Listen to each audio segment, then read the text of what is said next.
Today we're just going to have a little series of presentations from people who have workshops or other research projects coming up that were funded by the CBCS Small Grants round for 2021.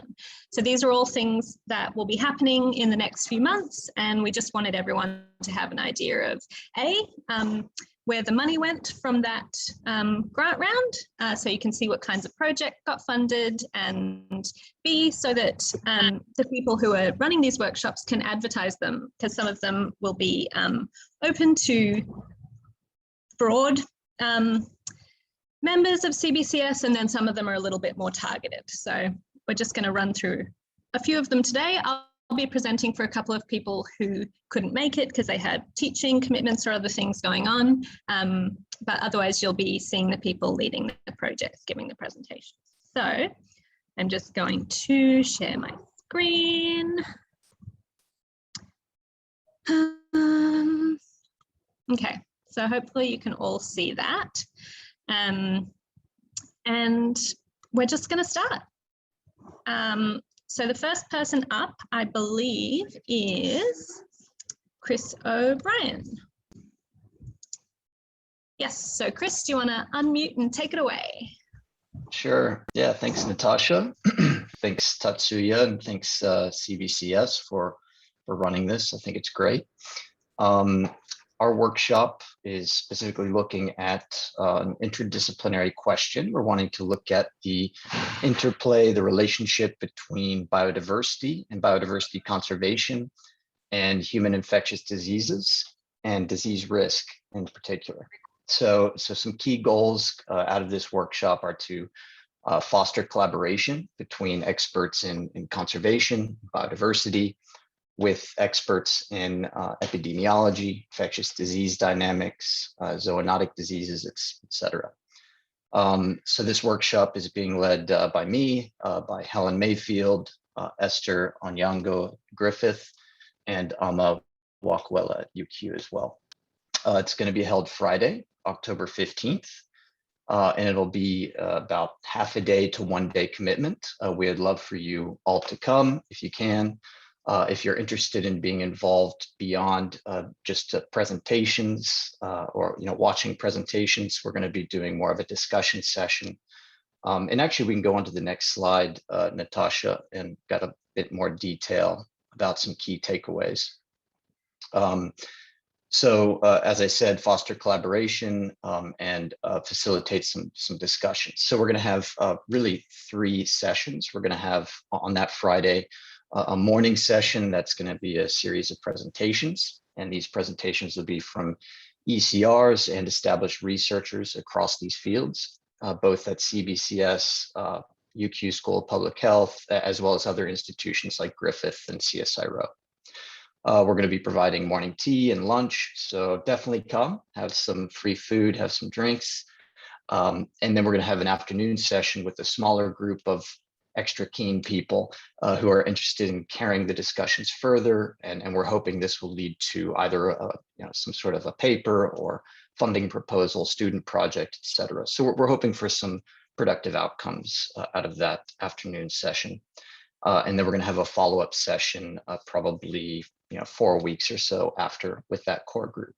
So yes, please come Friday, October 15th. If you're interested, send me an email, and that'll help me get a grasp on who's all coming. So thank you very much.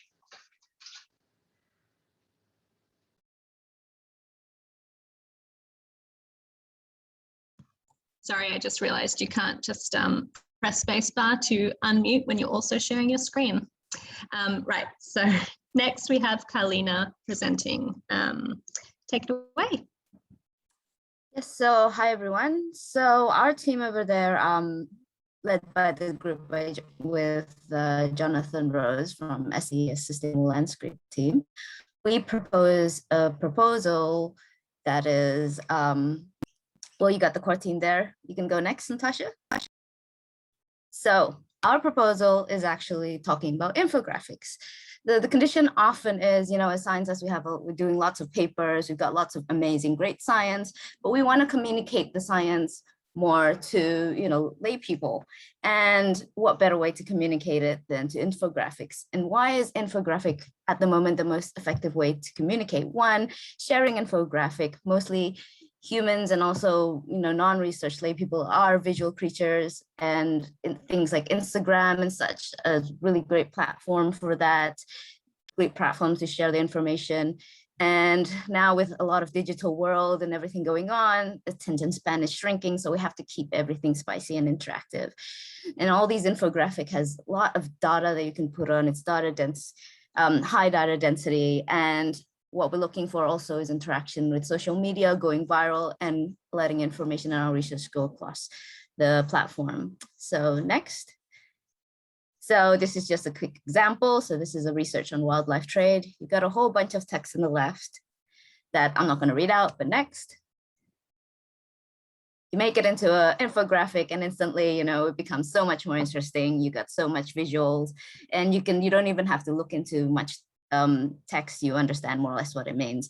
Although there are instances, the one at that circled over there is sometimes it can also get a bit confusing. So we are proposing, next, a workshop, an infographic workshop for CBCS and partners. So when? We propose around October 11, 2021. How? It'll be one-day workshop. Ideally, it's going to be through Zoom online, so anyone can participate. And next.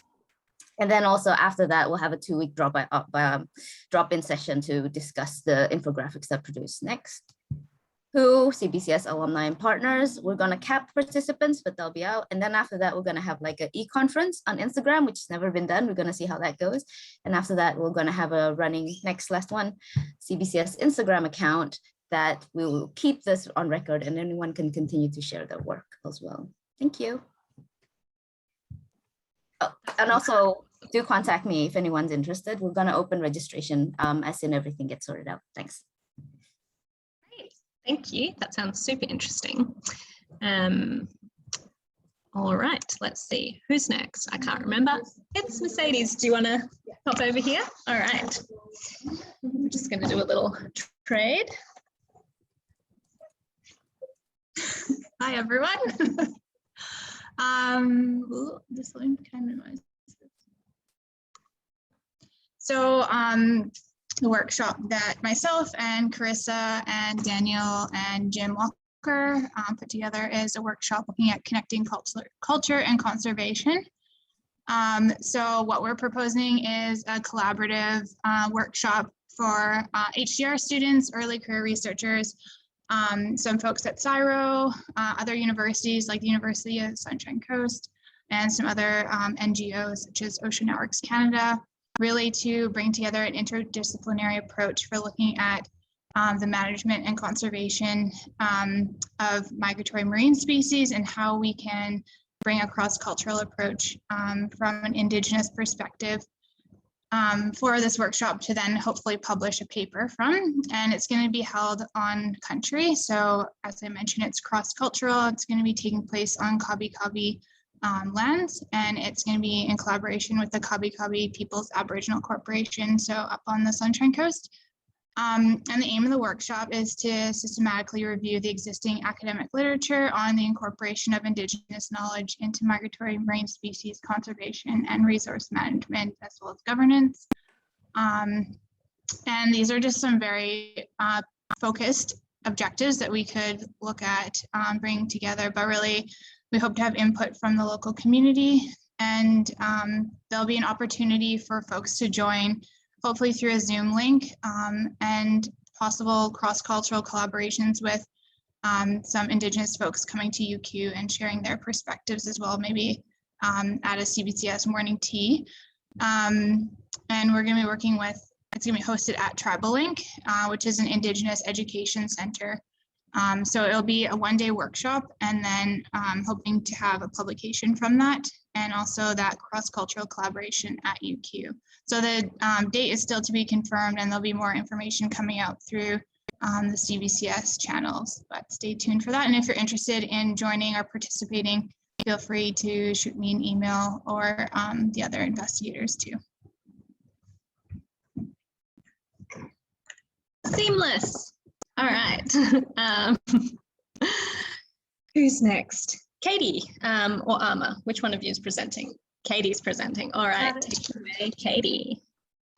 Thanks, Natasha. Yeah, so we put in a proposal looking at optimizing catchment management to support human and ecosystem health. And this is with Amma Wakwala, Amelia Wenger, and Carissa Klein. And you can go to the next slide. And we're mostly focused on the Pacific here, and this is building on some work that I'm doing with WWF and then some work that Amelia and Amma are doing with WCS.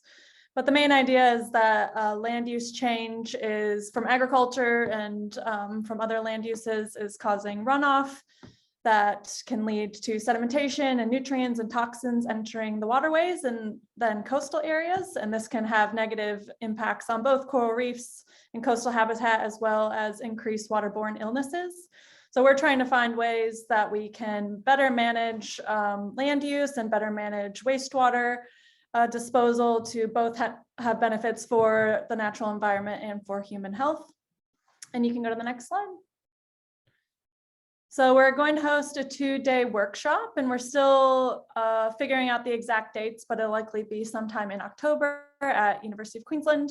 And we have some more specific objectives to kind of tidy up some work that we're currently doing, and then some broader objectives to look at future projects to engage with and future funding sources. But we have a lot of collaboration going on, potentially participants from University of Sydney and James Cook and the School of Public Health here and CEAS and SBS. So if you're interested, please get in touch. Thanks. Thanks, Katie. And who are we throwing to now? Claudia, I believe. Thanks, Natasha. And thanks also to Tatsuya and Daniel and everybody who was involved in this grant scheme. I think it's such an awesome idea. It's really great to see all the projects. So I'm presenting on behalf of myself and Natalie Butt this morning because Nat can't make it. And our workshop, so we are, as environmental researchers, often faced with bad news. So our workshop is aiming at providing some tools and strategies for researchers within CBCS to work on our personal resilience and coping skills for dealing with bad environmental news, and particularly bad news about climate change. So it will be on the 22nd of October. It's a half-day workshop from 9 until 12:30, followed by lunch, so please come along. We also, since developing these slides, we've also secured a bush foods tour in the afternoon at UQ, which is going to be really fun. So the aim of the workshop, you can probably go to the next slide actually, Natasha. Perfect, thank you. The aim of the workshop is really to focus on evidence-based neuroscience-informed strategies for personal resilience in the face of things like climate change and ecological loss.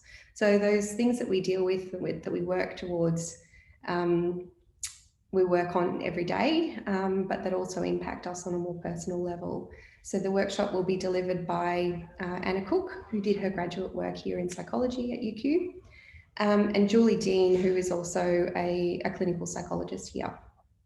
So we'll be working with them on that workshop. We also have Karen McNamara, who's in CEAS, and her a lot of her research is on climate change and ecological loss. So we have an amazing brains trust coming to bear on this workshop. So I hope you'll join us. We've got 30 places, so it's quite limited. It's a small group, but you can sign up now. The registrations are open, and it's open to everybody from HDR students up to professors, so every academic level.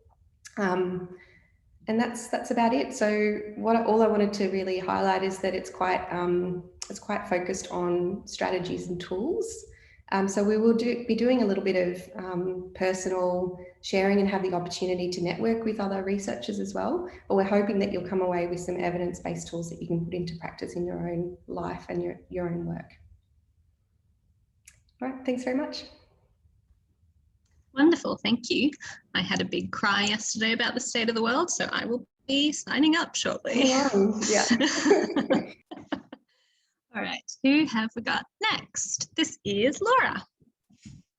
Thanks, Natasha. Hi, everyone. So we all know that CBCS staff and students are extremely successful in conservation science research and policy impact. Every week at morning tea, we get to celebrate new scientific discoveries or cool opportunities to work with government and industry. But what we tend to talk less about is that as a group, we also really frequently teach into and coordinate a range of conservation relevant courses at UQ. So this table on the right of the slide shows a really rough list of some of the courses on offer across multiple schools and programs that relate to conservation science. One problem that we currently have is that there's no process for understanding how these courses do or could relate to one another. And in our proposal application, we argued that greater coordination of this teaching effort could really help harness the research strengths of CBCS for the benefit of teaching and learning. So our goal with this workshop is to really lay the groundwork that we need to establish a community of practice around teaching conservation science at UQ. To do that, we're currently collecting data on the content of these courses and identifying the staff and students involved in their delivery. And then we're going to run a workshop that will bring these people together to fill any gaps that are in our data sets, map the links that occur across courses, and identify shared problems that an enhanced coordination could help address. So we expect a range of benefits to flow from these activities. For example, a more complete picture of conservation courses could help coordinators reduce redundancies and make space to really deepen the content for the benefit of coursework students. We also think that better understanding the links that occur among these courses could reveal opportunities for sharing resources or co-developing new content that could be used in multiple ways across courses and schools. And we think that understanding the teaching teams and requirements of these courses may reveal opportunities for ECRs to gain really meaningful teaching experience as well, which is good for ECRs, but also has this added benefit of exposing our coursework students to the incredible talent of our CBCS ECRs. So we'll be in touch over the next few months with those of you that our data collection method flags as being potentially interested or key to being involved in our workshop. But because these links are really loose and our method's rough, we may miss some of you. So please, if you're really keen to be involved, or if you have other ideas of how a community of practice may benefit you or CBCS more broadly, please reach out to either me, Katie Kemple, or Martine Maron. We would love to hear from you. Thanks. Awesome, thank you. Sounds really interesting. What am I doing now? Next person. I've frozen. Oh, there we go. Anazelia, do you want to take over? Yes, thank you, Natasha. So this is a workshop led by me, Sophia, Hugh, Jonathan, and Pedro Brancaleon from the University of São Paulo. The idea is to take this opportunity when everyone is talking about ecosystem restoration, because this decade was defined as the decade on ecosystem restoration by the United Nations. It was all right, Natasha. And we want to explore how to use social factors as a bridge between systematic restoration planning and restoration implementation to achieve the desired outcomes for this decade, being them social, economic, or environmental. The thing is that we have a lot of good systematic restoration plans available for practitioners, but even when these plans, they consider time constraints, budget constraints, it's hard to know for the practitioners from where to start because we have too many priority areas available. So next, we want to use these socioeconomic factors as a bridge between the systematic planning and implementation, because many social factors, they can help to choose the areas that will have the higher chance to get successful restoration done. For example, the motivations for engaging in restoration activities, or what are the governance structures that they have to be in place for these priority areas actually be potential areas for restoration to be done.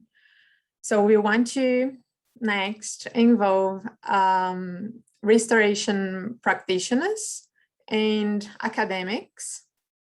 I think I have one more thing. Just click next to see if it goes.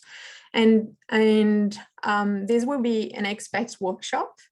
And then we want to engage with practitioners and academics from Australia, Colombia, and Brazil to get their views on this gap between the planning and implementation, the difficulties that they face while trying to implement these thematic restoration plans.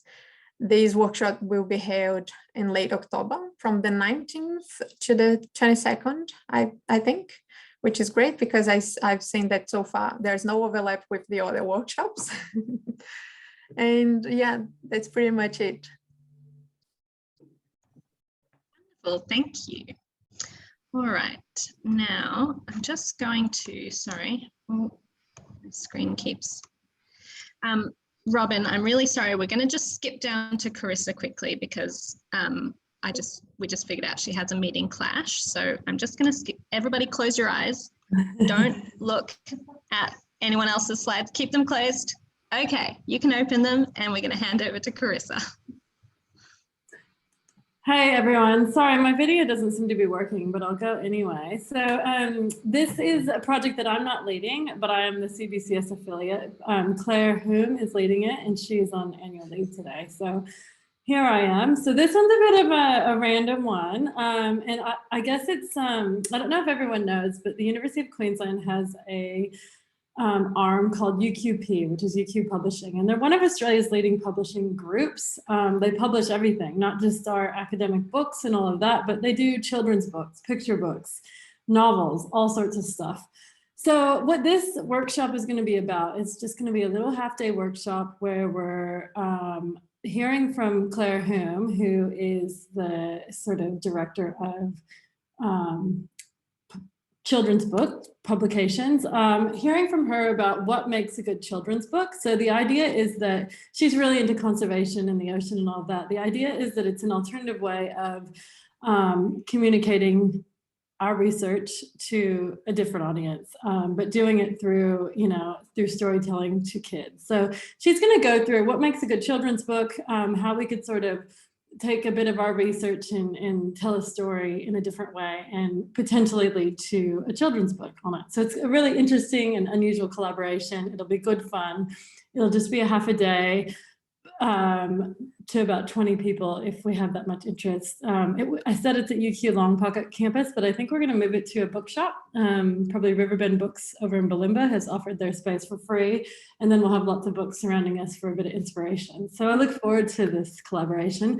And just on a note, for those of you that have children, you might know of Claire Hume. She's a pretty prolific publisher as well, and her mother, she's from a family of prolific, very well-known publishers of children's book. Her mother's Alison Lester, who has a whole lot of famous books out there. So should be really good fun. Thanks. Awesome. All right. Thanks, Carissa. Everybody close your eyes again, and I'm going to go backwards. Keep them closed, keep them closed, keep them closed. Oh, all right. You can open them and we'll hand over to Robin. Thanks, Natasha. So we're a part of a pretty large research group that does a lot of research up in Western Cape York, mainly in terms of identifying different impacts of mining on Indigenous communities, particularly on Wick and Wickwire land.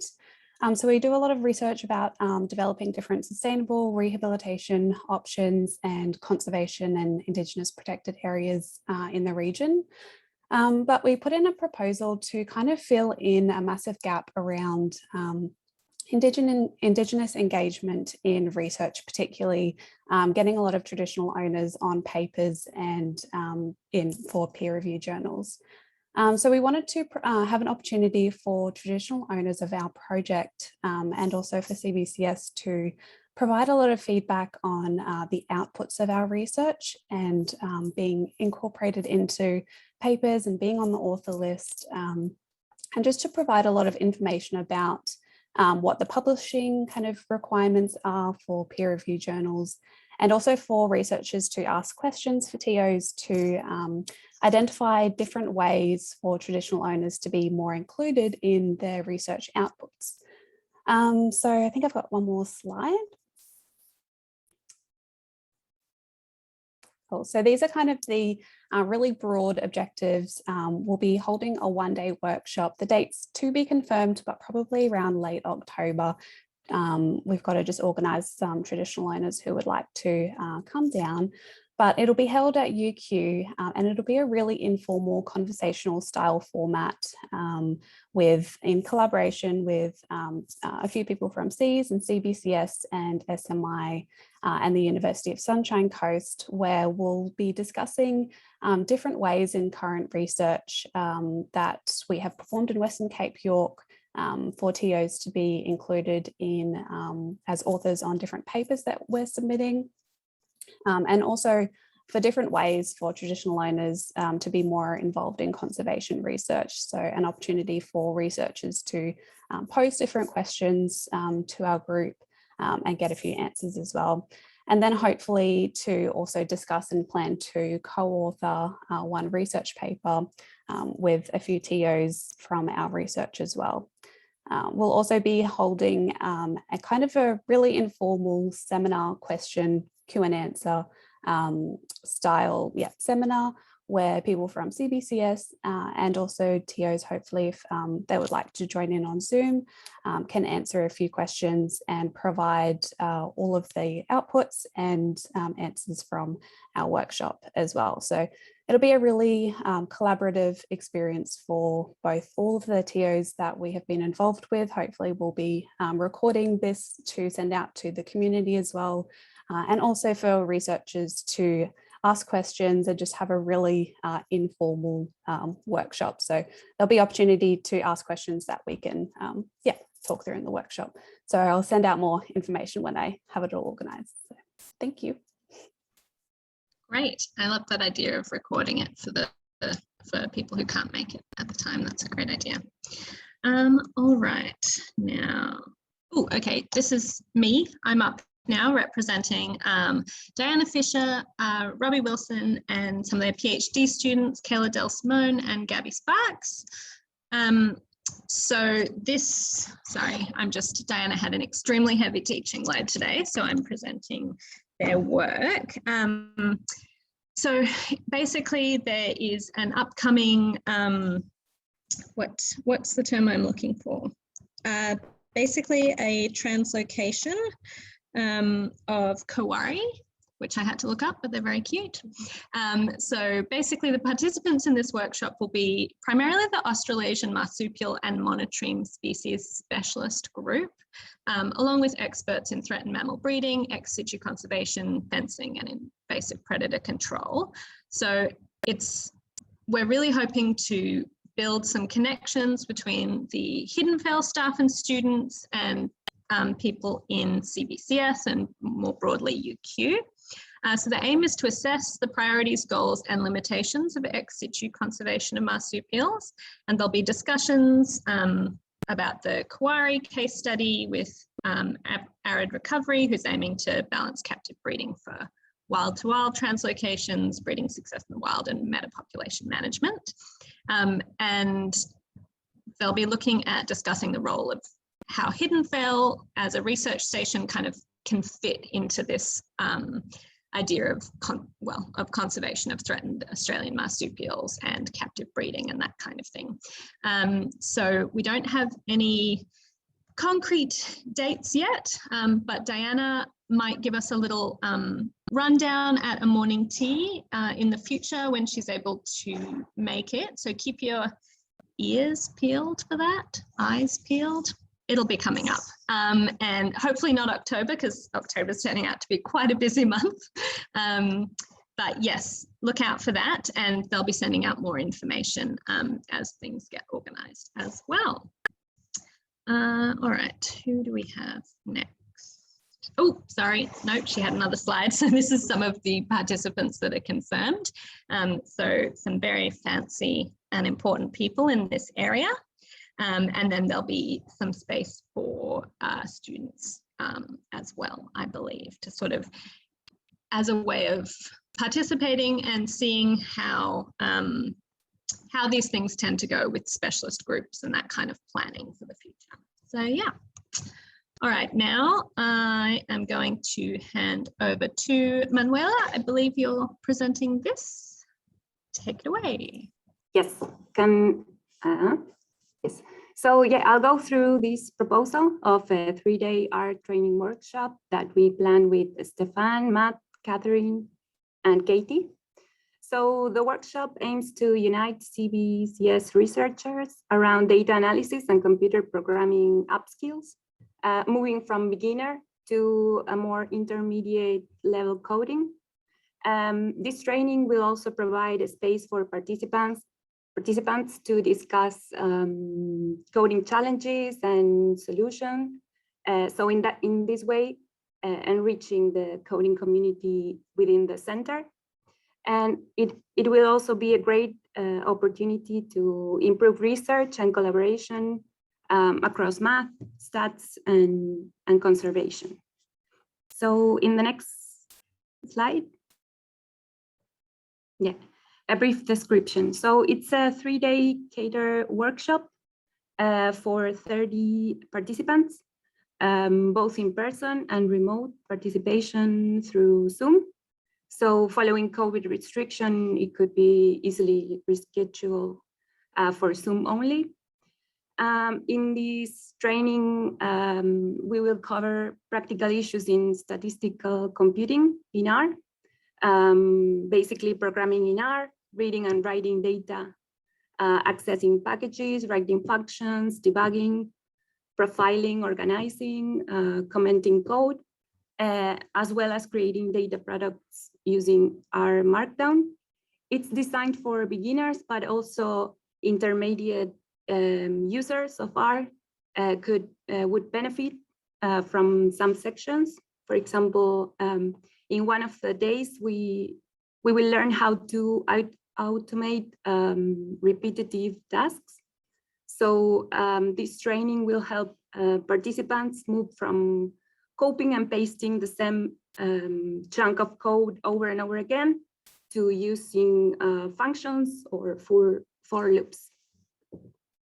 And this will reduce the risk of user error in codes.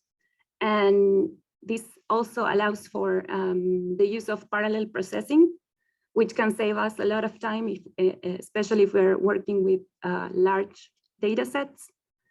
I mentioned R Markdown. So yes, at the end, we will be creating data products with R Markdown. One of the main advantages of R Markdown is that it allows us to just insert directly our results from R into formatted outputs such as PDF, Words, or HTML. And so don't worry if you forgot to take notes, or because all the workshop material cover will be available online. I put a screenshot as an example. And we are planning also to invite members of the center to give 10-minute presentations about their experience using R in their work. And the target date is first week of November. I'm glad we didn't do it on October. So yes, volunteers help needed. So for the presentations or helping in the workshop. So let us know if you want to get involved. Me or sending an email to Catherine as well. Yeah. Awesome, thank you. I feel like if I close R for more than 2 days at a time, I need to do a new R workshop. So this is very handy. All right, now who's next? it's, nope, not Krista, we've done that. Oh, it's me again. Okay. So this is a workshop on opportunities for conservation of coastal habitats using recent advances in global monitoring and mapping. And I'm presenting this on behalf of quite a few people. Chris Rothsema is leading it. He is away on leave. If you email him, you get a great out of office reply where he links you to the reef that he's actually on at the moment, which is pretty cool. I would like to see that in more out of office replies. And a bunch of other people you can see on the side here. So this project is in collaboration with the Remote Sensing Research Centre that Chris runs. And sorry, this background is making me slightly seasick. I regret it. Can I pause it? Yes, okay. So UQC's Remote Sensing Research Centre researchers, oh God, are leading the global coral reef monitoring and mapping efforts and collaborating on global seagrass, mangroves and mudflat mapping and monitoring. And CBCS researchers lead a lot of efforts on global conservation and focus on ecology of these same habitats. So if you saw Chris's presentation in one of the seminar sessions a few months ago, he talked about there's a lot of newly available high resolution maps that have really great potential to be applied to lots of pressing research questions in this conservation space that a lot of us work in. And so the idea of the workshop is to bring together people to identify some of the most pressing challenges and determine how to adapt the maps that are now coming out of these advances in remote sensing to find solutions and improve the utility of the maps and help them continue to evolve and expand. So I have another, yes. So there'll be about 10 to 15 coastal experts involved with opportunities for HDRs and ECRs to come along and get involved. And Chris, similar to Diana, Chris will hopefully give us in the next few weeks during morning tea, just his own little rundown version of this, perhaps with some more details on dates. Right, so that's actually it. Thank you to everybody. I mean, we could, if anyone in the audience has any questions for anyone who presented, we do have a little bit of time, so we could throw to that now. Just unmute yourself. I'm going to stop the share and ask a question if you've got any. If you want to contact anyone who's presented today, please do. If you've forgotten to write down what their name is, you're welcome to email me, Natasha Cadenhead, if you don't remember what my name is, and I can put you in touch with people. But yeah, if you have any questions, please put your hand up, unmute, go for it.